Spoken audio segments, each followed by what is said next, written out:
today we are talking about writing, but not in the traditional way in which you typically talk about writing as a skill in which you are looking at the structure of the text and so on. We are looking at writing as a vehicle to teach grammar. Okay, so it serves like a purpose, different purpose than typically writing does. We are going to look at how writing can help our students acquire grammar. Okay, so we need to start with deciding what grammar is and what we're going to look at grammar as during this presentation. So we will have a look at a sneak peek at grammar from two different perspectives. We will look at grammar as a system and as a skill, and I'll try to show you the difference. And I promise this is the only point today that is slightly theoretical, and then we'll move on to practical activities. So I brought a selection of tasks, activities, ready-made tasks that you can take and try them out in your classroom that are based on teaching grammar through writing. And I grouped them in three categories. So the first one is when the students start noticing structures and when they start realizing that grammar carries meaning, okay? Because we typically treat grammar as something sort of separate from language, okay? You sometimes even have separate grammar lessons, okay? And it's somehow unnatural because grammar is not taken out of the language. It's a part of the language, inherent part, and it carries meaning. And sometimes my students do not understand that. They see grammar as something separate, that is just the rules, and the meaning is carried by vocabulary. Vocabulary carries meanings, that's true, but grammar carries meaning as well. And that's what the activities are meant to show the students. Then the second set of activities is going to take it a little bit further. And in this one, the students are asked, invited to use the grammar tools they already have to see how the changes that they make to the text in writing affect the meaning. And the last one, the most creative one, the least controlled set of activities will be about using grammar on the go, right? So they are going to use a grammar sort of fluently throughout the text while writing and while being creative with their language and being in control of the language. So three different types of activities, but we start with the theory. Basically, and most classically, when we think about grammar, we think of a set of rules. A set of rules, a system that governs language, okay? And so this is a definition that comes from the ancient times when linguists and philosophers would look at language as a system, and they would dissect sentences and take the parts out and then try to put them together in different ways, analyze the sentences, the structure of the language, the underlying system. And this is the way we still teach classical Latin, for example, because it's a dead language and we don't teach it for communication, but we can teach it for the purpose of analyzing language and getting familiarized with the language, how language works. Then in 1960s, a shift came and a bunch of research studies established that grammar instructions, explicit grammar instruction, does not really affect students' writing, okay? Why did they check writing? Well, they checked writing because writing is the most difficult of all skills. In order to see how much language, how much English, for example, your student knows and can use, you give him or her an open writing task. If you give them an open writing task, they will have to produce the language and you will see it clearly what they can do and what they can't do with the language. Whereas if you give them a closed kind of grammar task, they may just guess, or the input that they have to give is minimal, so you're not going to see that. So we are perceiving the development of the language, the progress that the student is making by comparing the writing skills, sorry. So when they write something first and then they write something later on, it should be better and better, it should be getting better. And grammar instruction was supposed to help with that. It turned out it doesn't, which was corroborated by Michael Halliday in 1980s.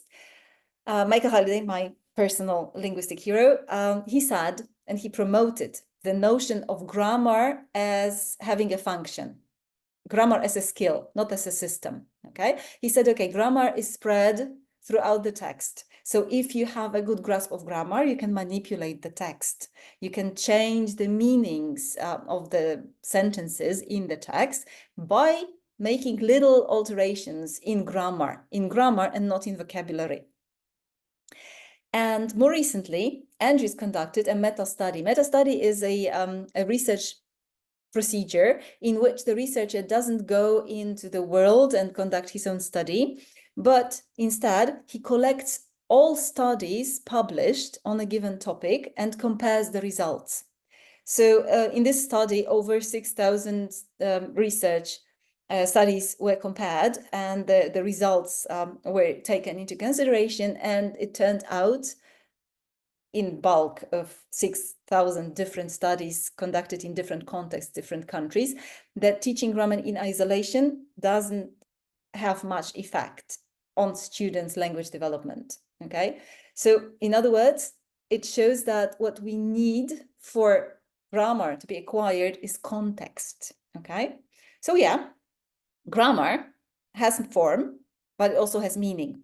And our role is to show the students that the form and meaning are interconnected and they cannot be separated. You cannot work on the form only and on the meaning later or separately, because they just don't, it doesn't work like that, okay? So, for example, if you show students a sentence or sentences, example sentences to present some grammar structure, like in this example we've got, he had a cake, he didn't have a cake. So obviously, yeah, the sentences are built out of blocks, and you can take them apart and you can put them together, you can manipulate with the blocks. Mind you, it's much better to manipulate with the blocks that are tangible, real blocks, okay? Or at least pieces of paper with the words written on them, because if you are working with very young learners, they are still at the stage of concrete thinking, not abstract thinking, and language is very abstract, okay? So for them, those sentences are just, you know, like hanging in the air, and yeah, you can translate them, you can describe them, you can talk about them, you can show the students the mechanics of the language. But without the context, they are not likely to be remembered. They are not meaningful for the students. So what you need to give them, apart from the structure, is the context. And the most natural context for young learners is graphical context, okay? The simplest is graphical context. So in this example, you can see the sentences and they make perfect sense once you see the picture, okay? So the picture makes the sentences, the meaning of the sentences obvious. You don't have to translate anything, you don't have to explain anything.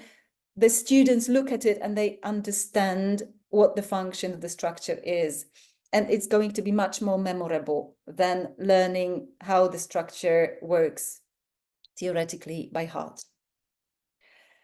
Because students' attention should be placed on grammar structures, not in separation, in decontextualized activities, but in their natural habitat, right? So grammar structures live in texts, and this is where they should be analyzed. So the idea is that before showing them, this is the structure, this is how it works, it's a good idea to show the whole context and ask the students to guess, right? What the structures mean. How do they feel the structure in the sentence, in the text? What the structure does to the text, okay? And some of the activities that focus on noticing, I'm going to share with you now. One of my favorites is the running dictation. I don't know if you know this one. It's quite popular, so you might, but I'll just quickly go through the instruction. Running dictation is one of very few activities I know that includes all 4 skills. So speaking, listening, reading, and writing at the same time in one activity. Okay, so for this activity, you need a few copies of a short text. They can be copied from the course book, or you can print them out from the internet, whatever text you find interesting for the students, and you stick them to the walls. Okay, my advice, copy a few and stick them in different places in the classroom so that when the students are running to them, they don't kill each other. Okay, so you put them on the walls, and then you put students in pairs. One person in the pair is the writer and the other one is the runner. Okay, now the role of the runner is to run to the text, read a fragment, and memorize it as well as the runner can. Okay, and then go back to the writer and dictate the fragments to the writer. Mind you, the point of this activity is that the runner dictates exactly the line or the fragment as they read it, not like a general idea of what the text is about, but word for word. So it's a dictation thing. So if they don't remember, they have to run back and come back with the text. And they do that until the text is ready. Once it's done, then the 2 students sit together and they make necessary corrections if the runner made a mistake. And this is a very important phase because it focuses on noticing, right? So you've got a text, some of it is correct, some of it doesn't sound so good. So you compare the sentences and say, okay, something seems to be missing in this sentence. Okay, it's in this sentence, so maybe it should be in this sentence as well. The winners are the pair that does it fastest, but also with fewest mistakes. Okay. Another activity that I really like for students to notice grammar is conditional explanation. So when you were teaching conditionals, whichever conditional, I took the second one. You ask the students to make conditional sentences as a typical drill during a lesson. They make the sentences, and then you tell them to cut the sentences in half, okay? And then you collect the sentences and put them in 2 different boxes, okay? And then you put the students in pairs or in groups, and you ask them to pull one half from one box and the other one from the other box, okay? Randomly. So when they put it together, some of the sentences will make sense. If they make sense, they put them away. But if they don't make sense, we work with them, okay? So let's say that I pulled, if I knew how to cook, I would go swimming every day, which doesn't make much sense. And then I asked the students, okay, so now it doesn't make sense, but you need to work on it to make sense. Explain it to me, how it works, how it could make sense, okay? So, and then students in pairs or in groups sit together and they come up with a explanation. So for this particular case, it could be, if I knew how to cook, I would open a restaurant. If I opened a restaurant, I would make a lot of money. If I made a lot of money, I would move to the seaside, which makes sense because the land at seaside, especially in Poland, is very expensive, most expensive in the whole country, probably in other countries as well, because it's very attractive. So, and you need to have a lot of money to move to the seaside. And once, if I moved to the seaside, I would go swimming every day, makes perfect sense, okay? So I got there. Now, what is happening in this activity is that students are focusing on the meaning, on the information, okay? So they are trying to, to fill the gap with some logic. They are trying to come up with something witty, something interesting, and they forget that in the meantime, while doing that, they are actually forming conditional sentences one after another. So they are revising the grammar, but their focus is on meaning, on not on the structure, but on the function of the language. And that's cool because grammar is intuitive. It should be intuitive. They should feel that grammar does something to the text, okay? And once they do understand that tiny little differences, changes in the text, in the grammar of the text, will change the meaning, they can manipulate texts, okay? And this is like the second batch of activities for students to manipulate text, okay? So first, they need to notice. I'm giving them a text, for example, a blog post or whatever. This one is a memory from holiday. Because it's a memory, we are focusing on structures in the past. So we've got different forms of past. regular, irregular, question, existential structure like there was. We've got models in the past, okay, we had to await, and students read that, they just underline the structures and they say, okay, so this is what we are working on today. And then, because I want them to feel that they are in control of grammar and that this grammar will change the situation, I tell them, okay, now we are going to rewrite the text, but we are going to rewrite it in the present tense, okay? Now, if you do that, and I'm pretty sure you do that because it's a typical activity, typically it's done from present to past though, but it doesn't really matter, it's just a change of tenses. Make sure that they understand the context and that the context is logical, because very often they tend to think that grammar is illogical, it's just floating somewhere in the air, okay? And in actual fact, it's very logical, okay? So in this case, we read the blog about a memory about a holiday and say, okay, and now we are going to write the same thing, but in the present, okay? What would have to be the context in which it would make sense to say all these things, but in the present, okay? And my students quite quickly came up with the idea that it would have to be a situation in which somebody calls you while you are on holiday in Spain, okay? But because the lesson was with young teenagers, I'm sure that you probably know that calling is the last function of a phone that they use in their lives. So they say, okay, nobody's gonna call you. Yeah, it's like a boomer thing. You don't call people, you text people, okay? So for them, the most plausible context for this situation to be reported in the present tense was texting, okay? That's fine. So we came up with a conversation sort of on the phone in writing. Okay, so I was the victim because I was the teacher there. So the conversation starts with me. Hi, Anna. What are you up to? Well, actually, I am on holiday in Spain with my husband. Okay, so there is a change of the context a little bit. Okay, and then they ask me a question, and then I tell them everything that is happening right now because I'm texting now and I'm now in Spain. Okay, so this is how we show them the power they have over grammar, right? So a little bit change in grammar makes a big change in reality, in the real context. Okay, another context that you can use, this context actually comes from very long time ago when the Times magazine was publishing competitions for readers, for adults, competitions that were of 50-word essays, okay? So people were supposed to write 50-word essays and 10 words were given and they had to include those 10 words. So you can use the same idea. This is actually the photo, the picture comes from an actual magazine which organizes such contests every month. So if you want, you can enroll your students' essays or texts into this competition for them to have fun as well. Maybe they win something.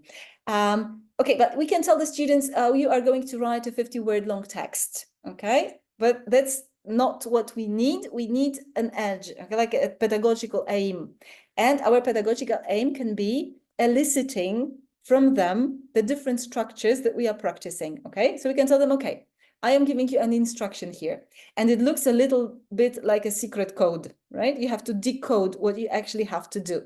So you're going to write a 50-word story, but you need to include one of each of these structures, at least one of each of these structures. And then you have to read through it and cross out all the words that are not essential because it's only 50 words that you're allowed to write, okay? Now, this is important because students notice and they find out quickly which words are essential for the sentence to exist, okay, for it to be grammatically correct, and which words can be taken away without much loss to the text, okay? So I find the last stage, the stage when they are trying to make it shorter, the most interesting of all. And so they can follow the instruction and write a 50-word story or essay or whatever that you want them to write. And then they have examples, okay? They have a text because this is just theory. Yeah. And I'm sure that you've got students that you can wake up in the middle of the night and ask them about present perfect. And they would go like, present perfect is a tense that describes a situation that happened in the past but has consequences in the present. And they can recite how it's formed and so on. But when they are speaking or writing, they hardly ever use it correctly. That's because examples are much more powerful than theory. Okay, theory is declarative. Yeah, you know something, but examples are procedural. Okay, they are practiced. Yeah, this is something you actually use. Examples are much better. So I'm gonna try something on you. A very long time ago, some maybe 20 years ago, I went to a conference in which the presenter told us to think of a sentence that includes past continuous and past simple in a sense that you were doing something in the past when something else happened, okay? And I want you to think of the first sentence that comes to your mind, okay? Don't overthink it. What's the first sentence, the model sentence that you have in your brain from the times when you first learned that, okay? Well, you can share it in the chat box so that we can see what the sentence is.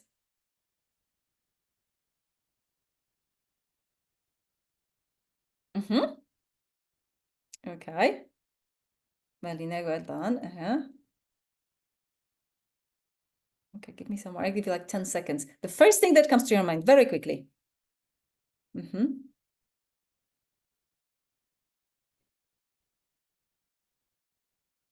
Okay. Some are very creative, very true. Okay, very nice.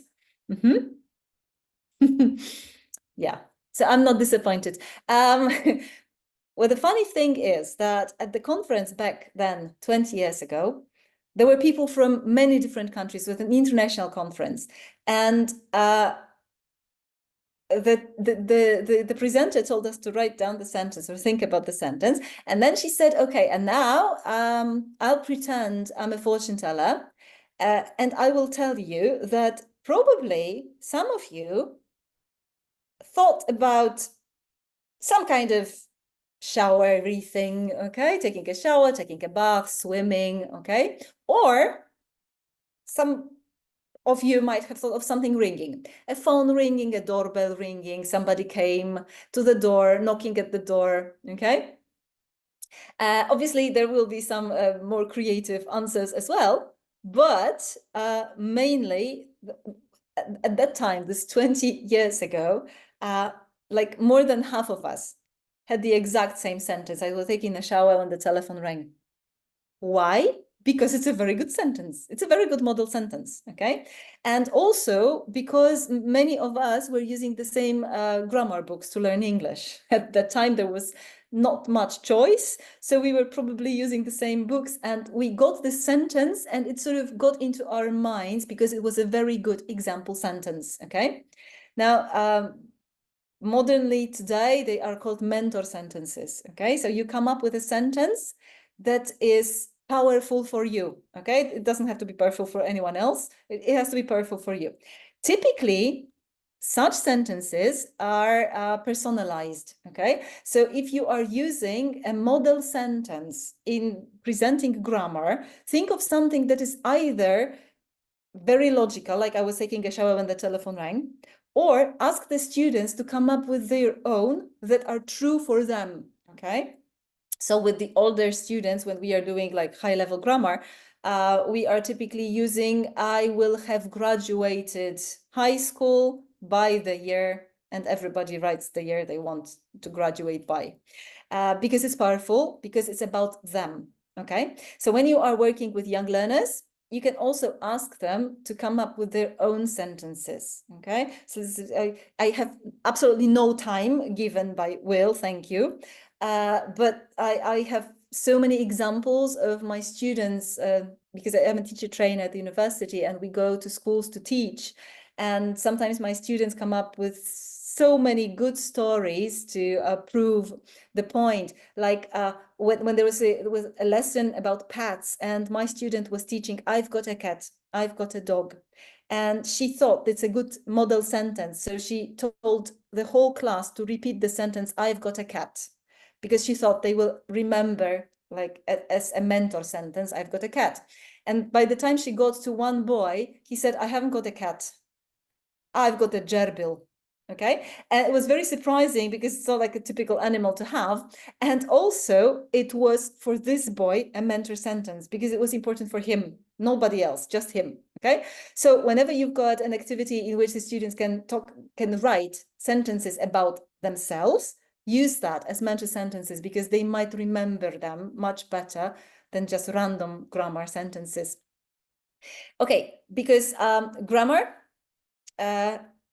needs to be learned through the examples, and once you've learned it, you are the master of grammar, and you can like float on the text, on the page, and you can like complete the text like with grammar, like jigsaw puzzles, and you have a lot of fun. So my recommendation is Story Starters. If you don't know that one, it's a very nice one. It's a story page where you've got like a sorter. You pull like digitally pull the lever, and that will it will give you random cues.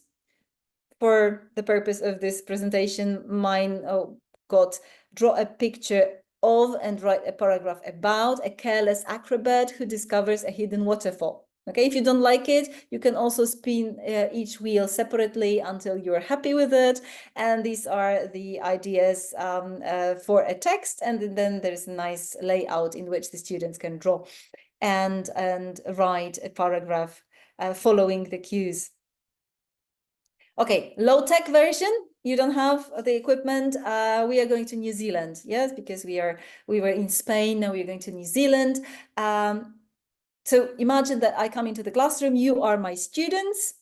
I come to the classroom and I say, all right, I've got good news for you. We are going to visit New Zealand. We are going to visit New Zealand because we are practicing going to structure, right? We are going to visit New Zealand as a class. We are going on a school trip, okay? To visit New Zealand. What are the logical questions you are going to ask me about the trip? Give me some in the chat so I know. When? When is a very good question. How can we get there? Excellent. Okay. Are we vaccinated? I like that one. I did not think about this one. Okay. And what is the purpose? Right. Yeah, there should be a purpose for a trip, definitely. Uh-huh. Lovely. Okay. Are we going to get back? Oh, that's my favorite, I think, so far. Okay, any question is good, and the students are producing the questions. So I came with very boring ones, as I can see in your chat, not so, and I was not very creative. So when are we going to go there? How are we going to get there? Where are we going to sleep? I thought would be interesting to know. What are we going to eat? Who or what are we going to take with us? And what are we going to see there? And an important one, how much are we going to pay for it? Okay, since it's a school trip. And then you can make the text together. Okay, so you can write the text by answering the questions, and you'll have like a text written by the whole class. Or my version, you can put the questions on separate pieces of paper, right? So one question per page. And then you can give it to the students and tell them that they are going to write the answer, but every student can write only one word at a time, okay? So when, for example, I'm the first and I got, when are we going to go there? I can write we, and I need to give it to the student sitting next to me, okay? And the student next to me will write are. And the beginning is going to be predictable. So we are going to go there. And now creativity starts, okay? Then the students can write whatever they want to, okay? When are we going to go there? So the beginning, again, is going to be predictable, like we are going to go there. And the next person can write in. So in will sort of narrow your choices to in summer, in 2055, in November, okay? But the next person may write, for example, the. So it narrows it down even more, like, so now you've got, we are going to go there in the, okay? And then the next person has to flexibly adjust his ideas in terms of grammar so that it's a correct sentence, right? So I had a different idea in my head, but now this is what I got, and I have to come up with something that fits grammatically, okay? Like that, it really works. Usually fun. At the end, we collect all the papers and you read that out as a whole text, which typically is hilarious. Another one, a slightly easier one for maybe younger learners. This time we are not going to New Zealand, we're going somewhere colder, the North Pole. And here we've got some information about the place where we go, is that it's very cold. You can't forget your jackets, but there's a kitchen with plates and cups, so you don't have to take them, okay? And then you have a backpack and you've got 6 slots. You can take 6 things, right? So you need to decide what you want to take to the North Pole. But in my class, I always say my students that they need to explain themselves, okay? So they're going to write, like, in my backpack, there are some jumpers because why? That's easy because it's written in the text. But there aren't any, and now they have to come up with something and decide why, right? And with each and every item, they need to explain themselves. Obviously, here we are practicing some and any. Okay. And so the last thing I want to share with you is my buddy, my writing buddy. Mizu creates a writing buddy. This is a very creative type of activity where the students, you can do that in class, or you can ask the students to do that at home just for practice. This is a very nice thing to practice writing in a creative way. Now, the writing buddy is a chatbot, but it's very different from GPT chat, for example, because it doesn't do the writing for the student. It is cooperative. It asks the students that maybe you would like to say something about this. Maybe you would like to use these words. Maybe you would like to use this grammar structure.